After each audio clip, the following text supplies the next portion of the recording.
أيها الذين آمنوا صلوا عليه وسلموا تسليما اللهم صل على سيدنا ومولانا محمد معدن الجود والكرم منبع العلم والحلم والحكم وآله وبارك وسلم صلاة وسلاما عليك يا سيدي يا رسول الله الصلاة والسلام عليك يا حبيب الله الصلاة والسلام عليك يا نبي الله الصلاة والسلام عليك يا خاتم النبيين مولاي صل وسلم دائما أبدا على حبيبك خير الخلق كلهم حسبنا الله نعم الوكيل نعم المولى ونعم النصير رب اشرح لي صدري ويسر لي أمري واحلل عقدة من لساني يفقهوا قولي. برادران اسلام، معزز محتشم سامعین کرام و حضرات گرامی، چونکہ رجب المرجب کا آغاز ہو چکا ہے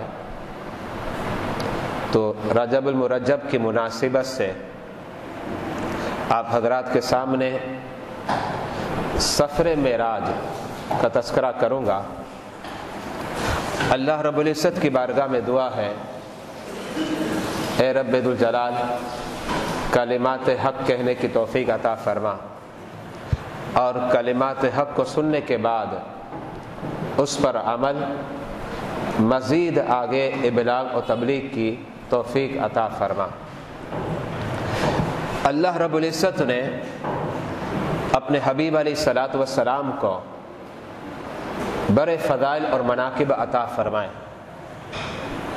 وہ فضائل اور مناقب ہم شمار کرنے لگ جائیں تو شاید ہماری گنتی ختم ہو جائے، لیکن وہ فضائل اور مناقب ختم نہ ہو.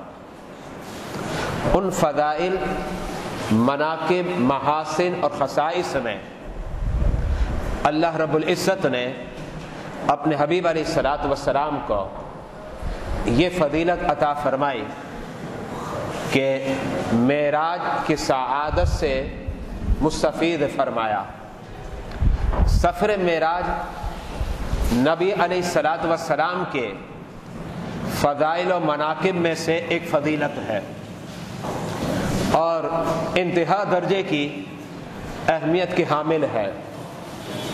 سفر معراج کے متعلق سیرت نگاروں نے جو اپنی کتابوں کے اندر درج کیا ہے، مثال کے طور پر بر صغیر کی عظیم ہستی شاہ عبدالحق محدث دہلوی، یا پھر ان کے علاوہ علامہ عبدالوہاب شعرانی الیواقت والجواہر، اور اس کے علاوہ سیرت حلبی، ان تینوں کتابوں کے اندر یہ بات موجود ہے. رب ذوالجلال نے اپنے حبیب علیہ الصلاۃ والسلام کو ایک مرتبہ نہیں بلکہ 34 مرتبہ معراج کی سعادت سے بہرہ مند فرمایا. لیکن ان 34 مرتبہ میں ایک معراج جسمانی ہے جس کا آج تذکرہ آپ حضرات کے سامنے پیش کرنے کی سعادت حاصل کر رہا ہوں، اور 33 مرتبہ جو معراج کا سفر کروایا یا تو پھر وہ روحانی تھا یا پھر منامی تھا. لیکن ایک مرتبہ رب ذوالجلال نے اپنے حبیب علیہ الصلاۃ والسلام کو جو معراج کے سفر سے مستفید فرمایا، وہ جہاں روحانی تھا وہاں جسمانی بھی تھا. اس کا مطلب یہ ہے جو ہمارا موضوع ہے وہ موضوع ہی اسی سفر معراج کا ہے جو سفر معراج آپ کی روح بھی گئی تھی اور آپ کا جسم بھی گیا تھا. تو اس سفر معراج کا تذکرہ مختصر انداز میں آپ حضرات کے سامنے پیش کرنے لگا ہوں. سفر معراج کو آپ حضرات دو حصوں میں تقسیم کر سکتے ہیں.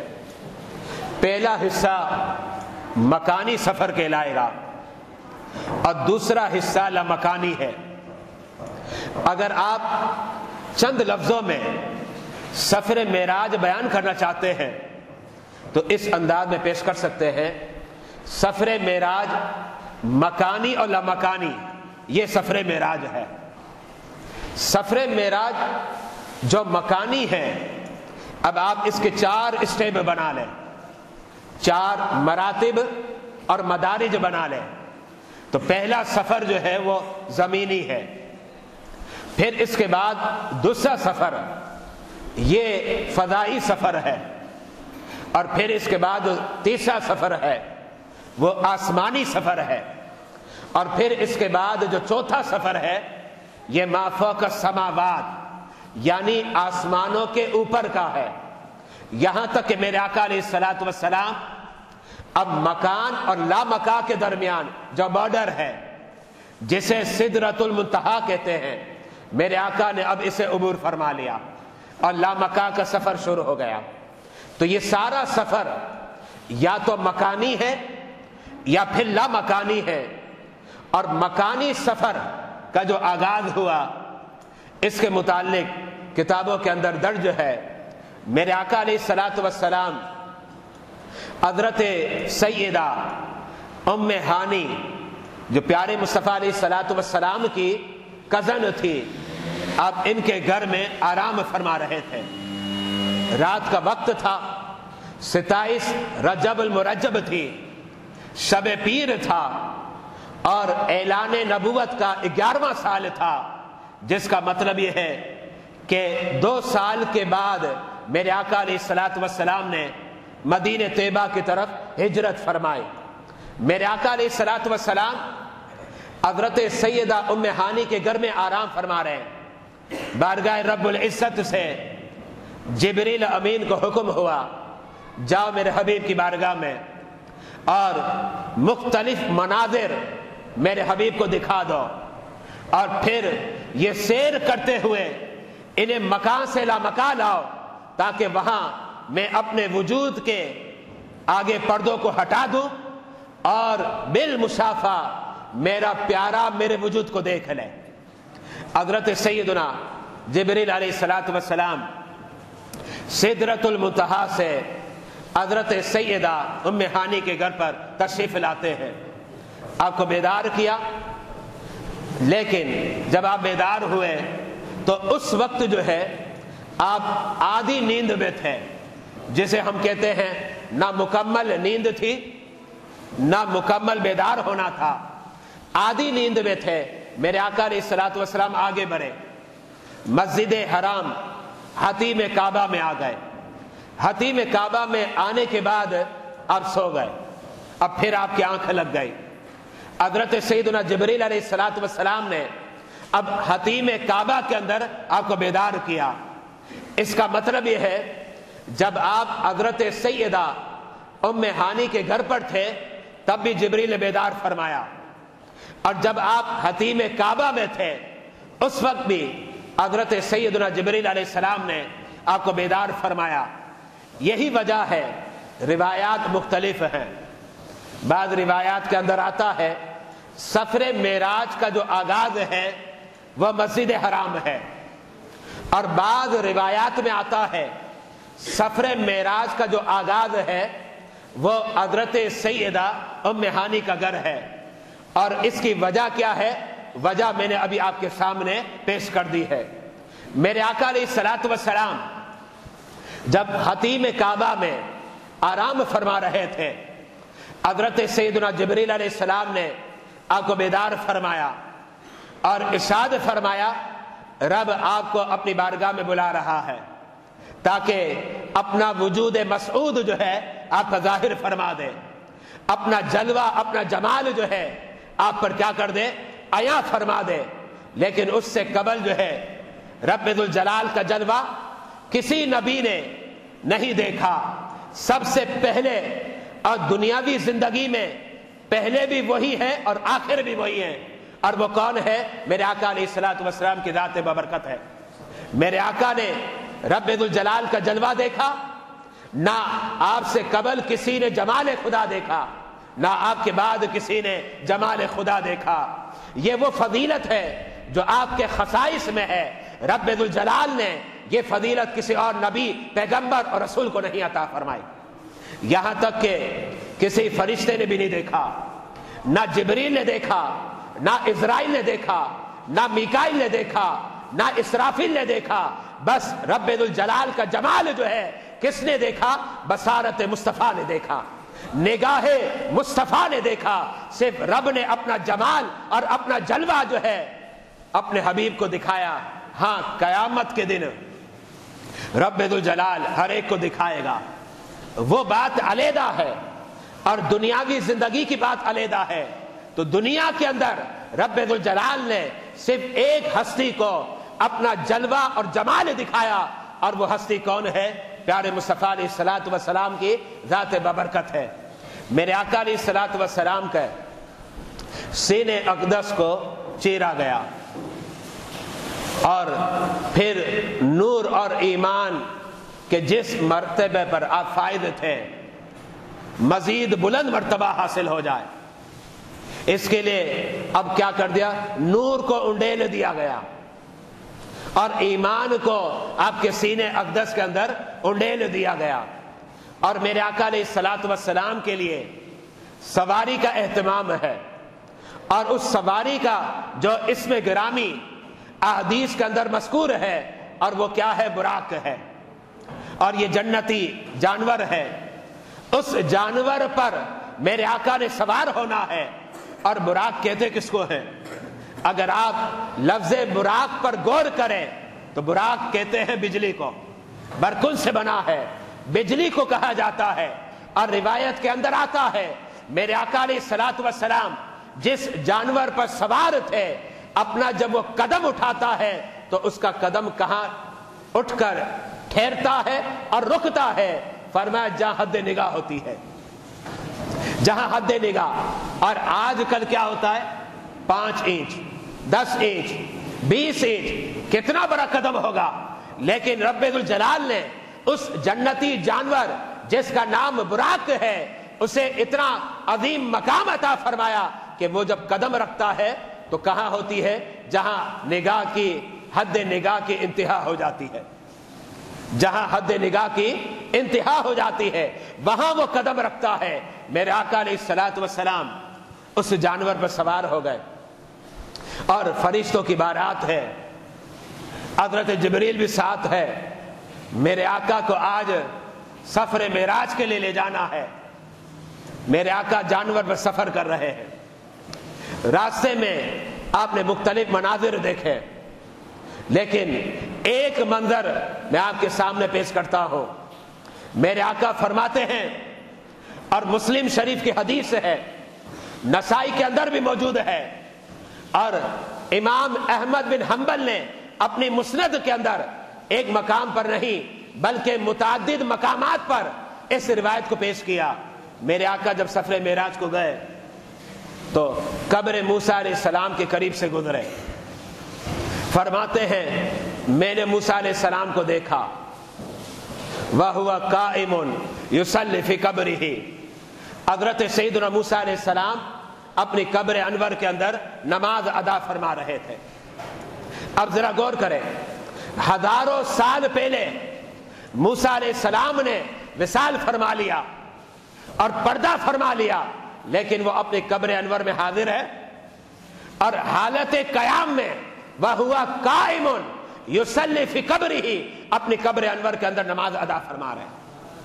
یہ مقام و یہ رتبہ رب ذوالجلال نے حضرت سیدنا موسیٰ علیہ السلام کو عطا فرمایا۔ لیکن یہاں چند سوالات ہیں۔ پہلا سوال یہ ہے کہ یہاں سے بات واضح ہو گئی کہ قرآن کا جو فیصلہ ہے، کل نفس ذائقۃ الموت، ہر جان نے موت کا مزہ چکھنا ہے۔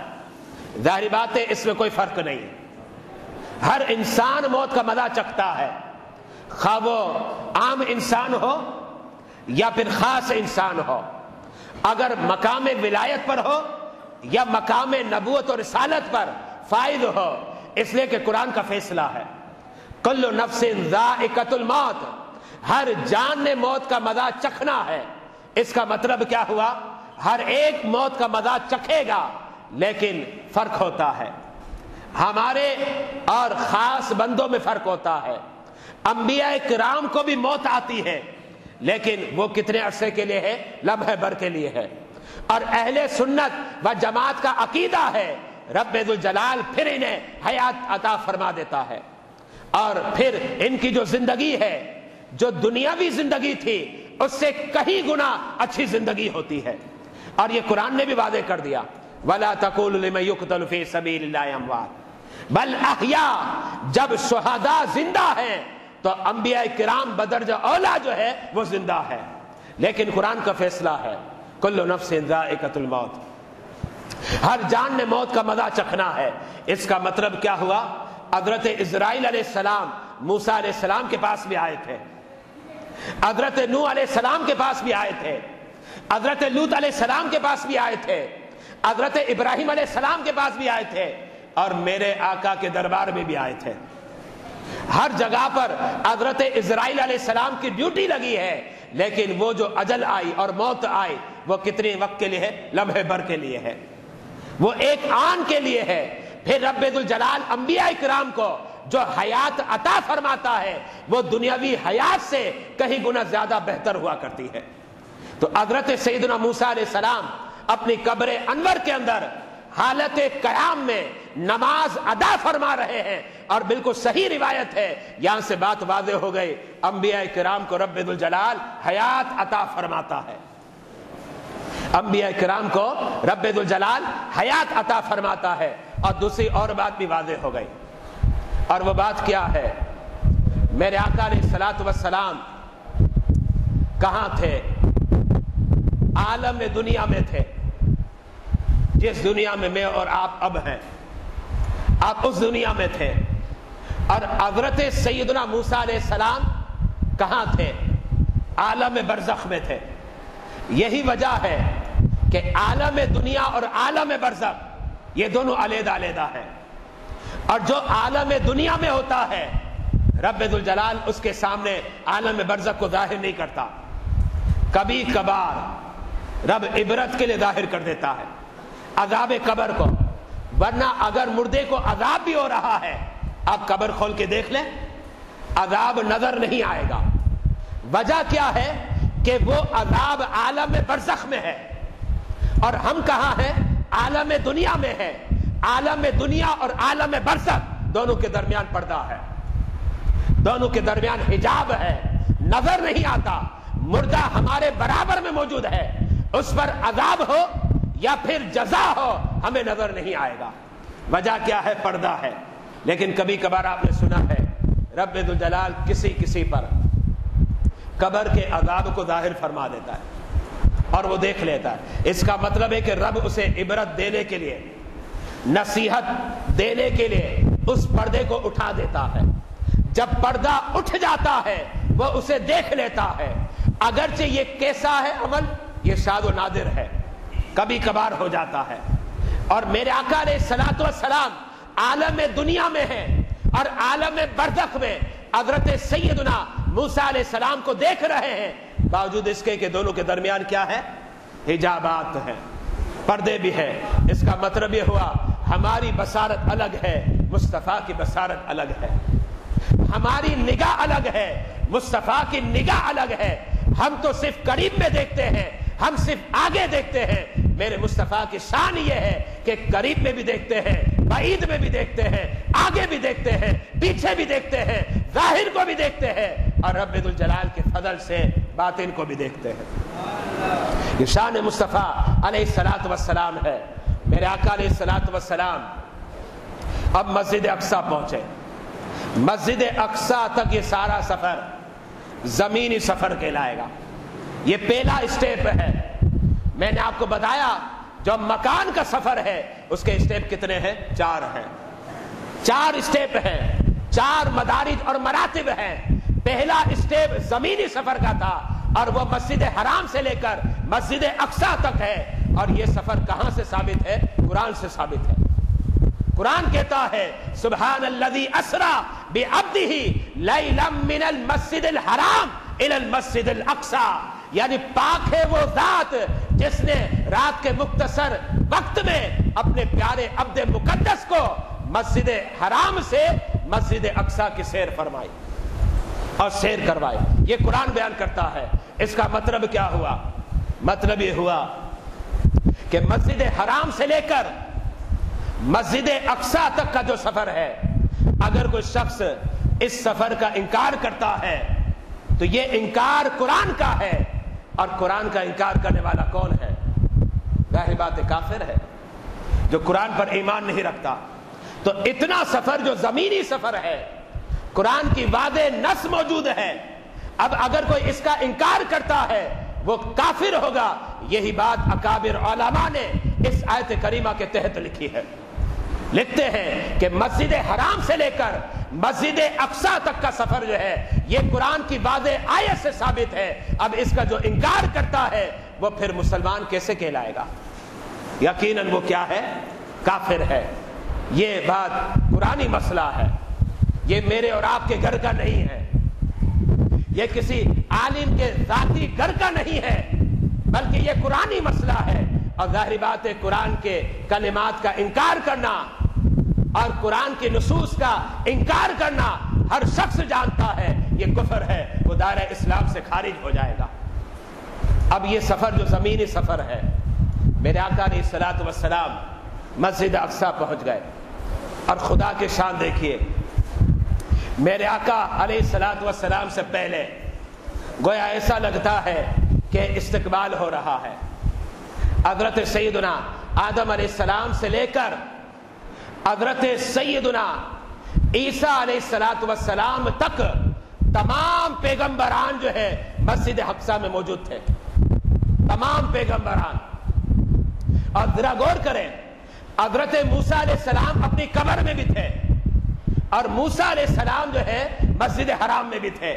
اس کا مطلب یہ ہوا رب ذوالجلال جو ہے انبیاء کرام کو اتنی طاقت عطا فرماتا ہے کہ وہ ایک ہی لمحے میں ایک سے زائد مقامات پر موجود ہو سکتے ہیں. اس لیے کہ موسیٰ علیہ السلام قبر میں بھی تھے اور مسجد اقصی میں بھی تھے. اور یہ سفر لمبا چوڑا نہیں تھا، بلکہ یہ سفر کیا تھا؟ بہت ہی مختصر تھا، بہت ہی قلیل تھا، لمحے بھر کا سفر تھا. جس لمحے میں میرے آقا نے موسیٰ علیہ السلام کو قبر انور میں دیکھا، قسم خدا کی وہی لمحہ تھا. اسی لمحے میں میرے آقا مسجد اقصی پہنچے اور وہاں موسیٰ علیہ السلام کو دیکھا. پتا چلا انبیاء کرام کی جو رفتار ہوتی ہے اسے اپنی رفتار پر قیاس مت کرنا چاہیے. ہم کہاں وہ کہاں، ہم کہاں وہ کہاں. ہم تو ذرہ بھی نہیں اور وہ تو وہ ہے کہ آفتاب و مہتاب بھی رش کیا کرتے ہیں. ہم تو سمندر کا قطرہ بھی نہیں ہے اور وہ کون ہے؟ آسمان کے عظیم ستارے بھی جو ہے ان پر رش کیا کرتے ہیں. یہ مقام ہے انبیاء کرام کا. بارگاہ رسالت علیہ الصلوۃ والسلام میں درود السلام کا اسلام. اب سارے انبیاء کرام ہیں اور حضرت جبریل بھی آ گئے. نماز ادا کرنی ہے. ذرا غور کریں، مسجد اقصی میں جب آئے تو کیا کیا؟ نماز ادا کرنی ہے. یہاں سے پتہ یہ بھی چلا کہ جب کبھی انسان مسجد میں جائے تو مسجد کا حق ہے کہ آپ 2 رکعت ادا کر لیں. شرط یہ کہ مکروہ وقت نہ ہو. اگر مکروہ وقت ہے تو پھر اس سے پرہیز کریں. اور اگر آپ مسجد میں آ گئے 2 رکعت نفل ادا کر لیں. اور اگر 2 رکعت نفل ادا نہیں کر سکتے، آپ کے پاس اتنا وقت بھی نہیں ہے، تو کم از کم درود ہی پڑھ لیں تاکہ یہ ہو جائے کہ ہم خانہ خدا میں آ گئے ہیں اور خانہ خدا میں آنے کے بعد رب کی کچھ نہ کچھ عبادت کر لی. اگرچہ ایک ذرہ بر کی، معمولی سے کی، لیکن یاد رکھیے گا کوئی عبادت بظاہر معمولی ہوتی ہے، رب اگر اسے قبول کر لے اب معمولی نہیں ہوتی، اب بہت بڑی عبادت ہو جاتی ہے. اب بہت بڑی عبادت ہو جاتی ہے. ہو سکتا ہے ہزاروں تسبیحات بخشش کا ذریعہ نہ بنے، لیکن ایک تسبیح جو ہے بخشش کا ذریعہ بن جائے. لاکھوں نمازیں دخول جنت کا باعث نہ بنے، لیکن 2 رکعت پڑھنا جو ہے جنت میں داخلے کی سند بن جائے. یہ تو رب کی مرضی ہے، یہ ہمیں پتہ نہیں ہے. ہم پر مخفی ہے، پوشیدہ اور مضمر ہے، ہمیں اس کا علم نہیں ہے.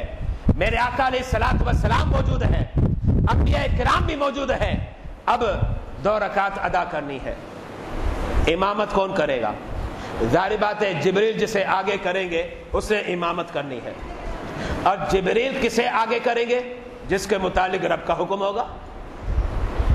اس کا مطلب ہے کہ رب کی بارگاہ سے جسے آگے کیا جائے گا آج وہی آگے ہوگا. تو رب کی بارگاہ سے آگے کسے کیا جا رہا ہے؟ میرے آقا کو آگے کر دیا گیا. اور اس بات کو واضح کر دیا کہ پیارے مصطفیٰ علیہ الصلوۃ والسلام جو ہے یہ امام الانبیاء ہے اور امام الرسول ہے. یہ امام الانبیاء اور امام الرسول ہے. اور یہ بات بھی واضح کی جا رہی ہے حضرت سیدنا آدم علیہ السلام سے لے کر حضرت سیدنا عیسیٰ علیہ السلام جو ہے ان سب کا مقام میرے مصطفیٰ کے بعد ہے. سب سے افضل و برتر کون ہے؟ جناب رسالت مآب علیہ الصلوۃ والسلام کی ذات ببرکت ہے. جب مسجد اقصی میں نماز سے فارغ ہو گئے، یہ ہو گیا آپ کا زمینی سفر مکمل. پہلا اسٹیپ مکمل ہو گیا. اب سفر ختم نہیں ہوا، اب اوپر کی جانب جانا ہے، جس کو آپ کیا کہتے ہیں؟ خلائی اور فضائی سفر، جو اسپیس ہے. اب یہ سفر ہے. میرے آقا اب اوپر کی جانب جا رہے ہیں اور براق پر سوار ہے. جب اوپر گئے جاتے رہے اور یہاں تک کہ اب آپ کہاں پہنچے؟ پہلے آسمان پر. لیکن یہ جو اسپیس ہے، خلا اور فضا ہے، اس کے بارے میں محققین نے لکھا کہ زمین اور آسمان کے درمیان جو فاصلہ ہے یہ 500 سال کا ہے. یعنی 500 سال تک بندہ سفر کرے پھر جا کر آسمان پر پہنچے گا. یہی وجہ ہے کہ سننے میں آتا ہے کہ سائنسدانوں نے آسمان کا انکار ہی کر دیا. کہا اوپر بڑھتے جاتے آسمان ملتا ہی نہیں ہے. اب انہیں نہ ملے یہ انکار کر بیٹھتے ہیں، کیونکہ ان کا سارا اعتماد اور بھروسہ اپنی عقل پر ہے. ہم کہتے ہیں ہمارا اعتماد اور بھروسہ عقل پر نہیں ہے بلکہ خالق عقل پر ہے. خالق عقل پر ہے اور خالق نے بتا دیا سماوات، اس لیے ہمارا ایمان ہے. اور میرے آقا علیہ الصلوۃ والسلام یہ سارا سفر جو مسجد حرام سے مسجد اقصی کا تھا یا مسجد اقصی سے پہلے آسمان تک تھا، یہ سارا سفر جو ہے لمحے بھر میں کر لیا. مجھے بیان کرنے میں ابھی کافی دیر لگ گئی، لیکن جو ہے میرے آقا نے لمحے بھر میں یہ سارا سفر طے کر لیا. ایسا لگتا ہے کہ جب میں سفر بیان کر رہا تھا تو پھر گری کے کانٹے چل رہے تھے. جب میرے آقا نے سفر کیا تو میرے آقا کے لیے رب ذوالجلال نے وقت کو کیا کر دیا؟ ساکن کر دیا. کہا ٹھہر جا وقت، تو آگے مت بڑھنا. اب کانٹا نہیں بڑھے گا، اب لمحہ چینج نہیں ہوگا، اب سیکنڈ نہیں بدلے گا، اب منٹ جو ہے یہ تبدیل نہیں ہوں گے، بلکہ گڑی جہاں تھی رب ذوالجلال نے اپنے فضل اور کرم سے اس گڑی کو روک دیا. ٹھہر گئی گڑی، منجمد ہو گئی، اب گڑی آگے نہیں بڑھ سکتی. میرے آقا کے لیے روک دیا گیا گڑی کو، اور پھر یہ بات واضح کر دی گئی کہ تمہارے لیے ہزاروں سال ہوں گے. میرے آقا نے لمحے بھر میں اتنا طویل سفر کر لیا. اگر تم کرتے تو ہزاروں سال لگ جاتے، لیکن میرے آقا نے لمحے بھر میں اس طویل سفر کو جو ہے طے کر لیا. اب میرے آقا پہلے آسمان پر پہنچے. جب آسمان پر پہنچے تو آسمان کے دروازے بند، دروازے پر آ گئے. حضرت جبریل نے دستک دی. جو دربان تھا پوچھنے لگا من انتا، کون ہے تو؟ حضرت جبریل نے فرمایا میں جبریل ہوں، انا جبریل، میں جبریل ہوں. پوچھا تمہارے ساتھ کون ہے؟ کہا میرے ساتھ پیارے مصطفیٰ کی ذات ببرکت ہے. دروازہ کھول دیا گیا، آپ اندر میں داخل ہو گئے. آسمان کا دروازہ کھل گیا ہے، آپ اندر میں قدم رنجا ہوتے ہیں. اب آپ یہ سمجھے کہ زمینی سفر بھی ختم ہو گیا، اب فضائی سفر بھی ختم ہو گیا، اور اب سفر کون سا ہے؟ اب سماوی اور آسمانی سفر ہے. یہ آسمانی سفر کہلائے گا۔ پہلے آسمان پر جب اندر میں داخل ہوئے، میرے آقا نے فرمایا عظیم پیغمبر سے ملاقات ہوئی، حضرت سیدنا آدم علیہ السلام سے۔ آدم علیہ السلام کو میں نے سلام کیا، ملاقات کی، تھوڑی بات چیت ہوئی، پھر اس کے بعد میں وہاں سے رخصت ہو گیا۔ اللہ فت کر دیا کہ مجھے ابھی مزید آگے جانا ہے۔ حضرت سیدنا آدم علیہ السلام کو رخصت کرنے کے بعد پیارے مصطفیٰ مزید آگے بڑھے، اور اب کہاں پہنچے؟ دوسرے آسمان پر۔ پہلے اور دوسرے آسمان کے درمیان محققین لکھتے ہیں کہ 500 سال کی مسافت ہے، یعنی جتنا سفر زمین و آسمان کے درمیان ہے، اسی قدر ہر آسمان کے درمیان اتنا ہی سفر ہے۔ یہ سفر آپ نے طے کیا، اب دوسرے آسمان پر پہنچے، دستک دی، اندر سے پوچھا گیا، جواب دے دیا گیا، میرے آقا دوسرے آسمان سے اندر میں داخل ہو گئے۔ اب آپ آسمان دنیا پر بھی نہیں ہے، اب آپ دوسرے آسمان پر آ گئے۔ اب دوسرے آسمان پر آپ کی ملاقات کس سے ہوئی؟ حضرت سیدنا عیسیٰ علیہ السلام اور حضرت سیدنا یحییٰ علیہ السلام سے ہوئی۔ دوسرے آسمان پر بات چیت ہوئی، گفت و شنودی، ملاقات ہوئی، پھر اس کے بعد آپ وہاں سے فارغ ہوئے۔ اب آپ آگے تیسرے آسمان پر، دستک دیا، دروازہ کھلا، پوچھا گیا، اور وہاں اب کس سے ملاقات ہوئی؟ میرے آقا خود بیان کرتے ہیں وہاں ملاقات جو ہے حضرت سیدنا یوسف علیہ السلام سے ہوئی۔ حسن یوسف پر کٹی انگشت زنان مصر، سر کٹاتے ہیں تیرے نام پر مردان عرب۔ حسن یوسف بڑا مشہور ہے، حسن یوسف جو ہے بڑا مشہور ہے۔ مصر جس کے بارے میں کہا جاتا ہے کہ وہاں سمجھو کہ حسن کا بازار ہے، حسن کی چمک دمک نظر آتی ہے، اور وہاں کی جو حسینائیں تھیں وہ حسن یوسف کے نام پر اپنی انگلیاں کٹوا دیتی۔ لیکن میرے آقا کی شان کیا ہے؟ میرے آقا کی شان یہ ہے کہ عرب کے بڑے بڑے جو قبائل کے سردار ہیں نا، اپنے سروں کو کٹوا دیتے ہیں، اپنی گردنیں کٹوا دیتے ہیں۔ یہ شان ہے میرے آقا کی۔ تو حضرت سیدنا یوسف علیہ السلام سے ملاقات ہوئی، پھر اس کے بعد آپ چوتھے آسمان پر آئے۔ اب اس پیغمبر سے ملاقات ہونی ہے جس پیغمبر کو آسمان کی طرف اٹھایا گیا۔ ایک تو عیسیٰ علیہ السلام ہے اور ایک ادریس علیہ السلام ہے۔ تو چوتھے آسمان پر حضرت سیدنا ادریس علیہ السلام سے آپ کی ملاقات ہوئی۔ پھر اس کے بعد آپ پانچویں آسمان پر آئے۔ پانچویں آسمان پر حضرت سیدنا ہارون علیہ السلام سے ملاقات ہوئی۔ آپ چھٹے آسمان پر آئے۔ چھٹے آسمان پر کلیم اللہ حضرت سیدنا موسیٰ علیہ السلام سے ملاقات ہوئی، اور پھر اس کے بعد اب آپ ساتویں آسمان پر آ گئے۔ لاسٹ آسمان ختم، 7 آسمان ہے، 7 سماوات، یہ آخری آسمان ہے۔ اور آخری آسمان پر کون تھا؟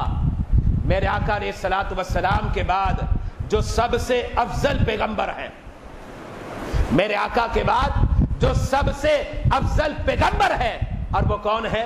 حضرت سیدنا ابراہیم علیہ السلام۔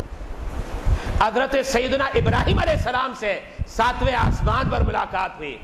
اب یہ سماوات کا مرحلہ گزر گیا، یہ ہو گیا تیسرا اسٹیپ، تیسرا درجہ۔ پہلا جو تھا مرحلہ وہ زمینی سفر کا تھا، دوسرا مرحلہ فضائی سفر کا تھا، تیسرا مرحلہ سماوی اور آسمانی سفر کا تھا۔ یہ تینوں مراحل گزر گئے، اب آخری مرحلہ باقی ہے، پھر مکان کا سفر مکمل ہو جائے گا، اور اس کے بعد پھر لامکان کا سفر شروع ہوگا۔ اور لامکان کا جو سفر ہے یہ بڑی رات کو میں پیش کروں گا۔ بڑی رات کو عشاء کی نماز کے بعد بادامی مسجد میں جو بیان ہوگا، اس بیان میں آپ کے سامنے لامکان کا سفر پیش کروں گا۔ آج مکمل مکان کا سفر بیان کر رہا ہوں، لیکن یاد رکھیے گا صرف چیدہ باتوں پر انحصار کر رہا ہوں، کچھ باتیں آپ کے سامنے پیش کر رہا ہوں، ورنہ تفصیلات کتابوں کے اندر بہت موجود ہے، بہت سی تفصیلات ہے، لیکن میں چیدہ باتیں اور چنیدہ باتیں اختصار کے ساتھ آپ کے سامنے پیش کر رہا ہوں۔ میرے آقا علیہ الصلوۃ والسلام نے اب 7 آسمانوں کی سیر ہو گئی، اب آخری مرحلہ، اور وہ مرحلہ ہے ما فوق السماوات، آسمانوں کے اوپر کا ہے، جس میں عرش بھی آ گیا، یہ ساری چیزیں اس میں آ جاتی ہیں۔ میرے آقا علیہ الصلوۃ والسلام اب اس کا سفر کرتے ہیں، اور یہ سفر کرتے ہوئے اس کے بعد اب بارڈر آ گئی، حد ہے، ایک سگنل ہے کہ خلق خدا اب آگے نہیں بڑھ سکتی، اور خلق خدا میں بشر بھی آگے نہیں بڑھ سکتا اور ملک بھی آگے نہیں بڑھ سکتا۔ انسان پر بھی پابندی ہے، فرشتے پر بھی پابندی ہے کہ اس کے آگے کوئی نہیں آ سکتا، اس لیے کہ اگر اس بارڈر کو کراس کیا گیا اب مکان نہیں ہے، اب لا مکا ہے، اور لا مکا تک کوئی نہیں پہنچ سکتا، کسی کی اپروچ نہیں ہے، نہ بشر میں طاقت ہے، نہ ملک میں طاقت ہے، نہ کسی اور میں طاقت ہے۔ رب ذوالجلال نے اب یہ طاقت کس کو دی ہے؟ صرف ایک بشر کو عطا فرمائی۔ حقیقت یہ ہے کہ وہ بشر ہے، اس کا کوئی انکار نہیں کر سکتا، اس کی بشریت کا جو انکار کرے حق یہ ہے کہ وہ کافر ہوگا، لیکن یاد رکھیے گا وہ بشر بھی ہے اور نور بھی ہے، اور ایسا بشر ہے کہ بشر میں اس کی مثل کوئی بشر ہی نہیں ہے، اور وہ میرے مصطفیٰ کی ذات ہے، وہ نبی کی ذات ہے۔ اب مکان کا سفر ہوا، میرے آقا علیہ الصلوۃ والسلام مکان کی حدیں ختم ہو رہی ہے، چوتھا مرحلہ اب کراس فرما رہے ہیں، اور میرے آقا علیہ الصلوۃ والسلام اب سدرۃ المنتہا پر پہنچ گئے۔